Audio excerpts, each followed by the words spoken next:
if you have a diagonal matrix, then you can verify that for a diagonal matrix, square of this diagonal matrix, that is equal to square of entries on the principal diagonal.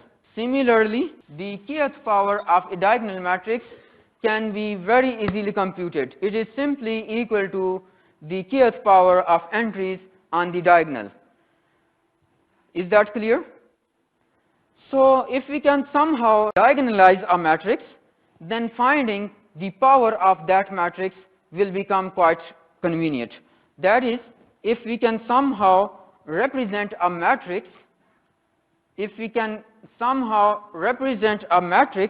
into this form.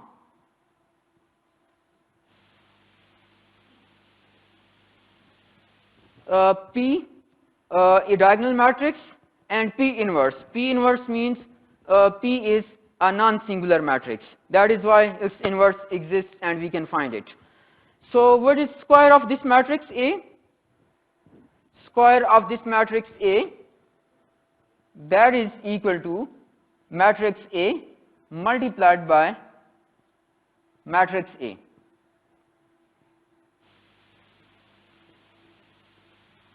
A multiplied by A, that is A square. So P inverse into P, what is that? Identity matrix. Therefore we have P D square into P inverse. Similarly, what is kth power of this matrix A? P D power k and P inverse.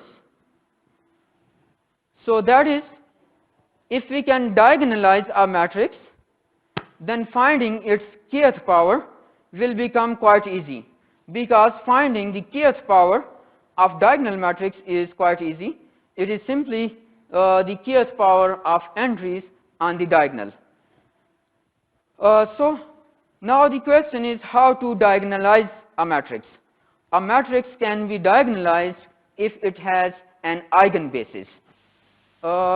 This matrix A has an eigenbasis, that is, it has n linearly independent eigenvectors. Then this product will always be a diagonal. That is, this product is a diagonal matrix with the eigenvalues of A on its main diagonal, and this matrix X is matrix of eigenvectors as column. That is, this statement is the same as this statement, that is, A can be represented as this expression. If I multiply this by X, if the matrix has an eigenbasis, then it can be diagonalized. Proof of this statement. How would you prove this statement? So we can see that A multiplied by X, what is this matrix X? X has eigenvectors as its columns. So A multiplied by X, what is that? So that is equal to A multiplied by X. X has eigenvectors as its columns. That is, if we multiply this matrix with this matrix, so we have this thing A multiplied by X1. So what is that? A multiplied by X1, what is that? Lambda X1, lambda 1 X1. What is X1? X1 is an eigenvector corresponding to this eigenvalue lambda 1. Similarly, lambda 2 X2 up to lambda n Xn. And this is also equal to X1, X2 up to Xn multiplied by this matrix lambda 1, lambda 2 and lambda n. So other entry is 0, which is equal to this matrix X into D. That is, A multiplied by x, a multiplied by x is x multiplied by d. If we multiply both the sides of this equation by x inverse, so x into x inverse, that is identity matrix. So D is given by this thing, which is the statement, proof of this statement. So if we have distinct eigenvalues, then we definitely have eigenbases. Even if we do not have distinct eigenvalues, we may or may not have an eigenbasis.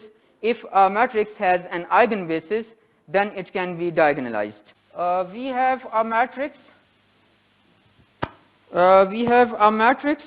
We want to diagonalize it, and for that purpose, what we do is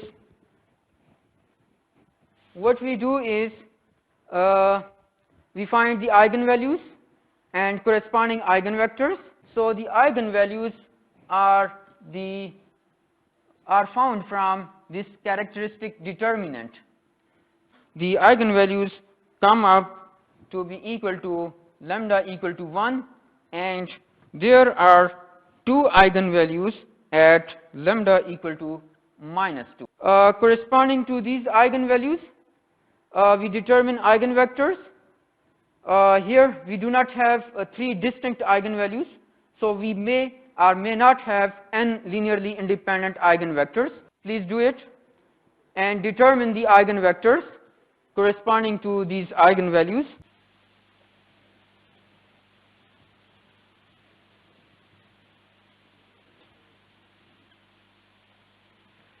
So corresponding to this eigenvalue, we have this eigenvector, and then corresponding to second eigenvalue, let's see what are eigenvectors.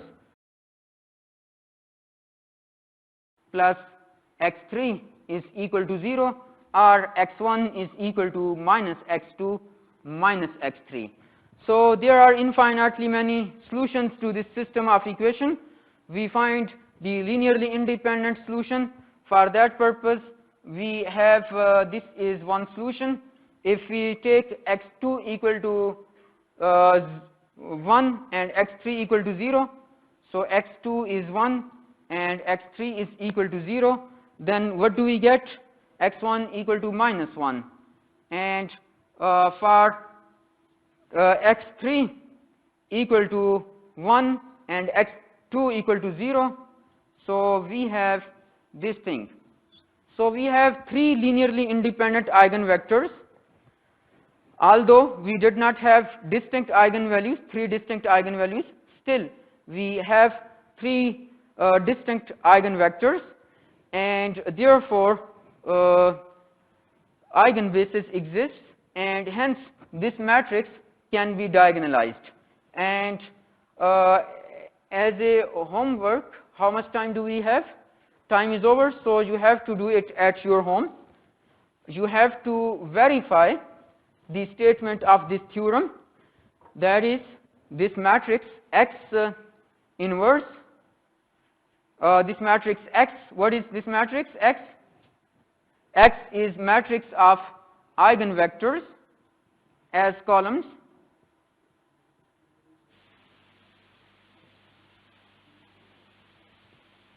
So you have to find the inverse of this matrix. To find the inverse, you can use any convenient approach. For example, by the row operations that we have learned, you find the inverse of this matrix and then find this product to verify that this product is equal to this diagonal matrix.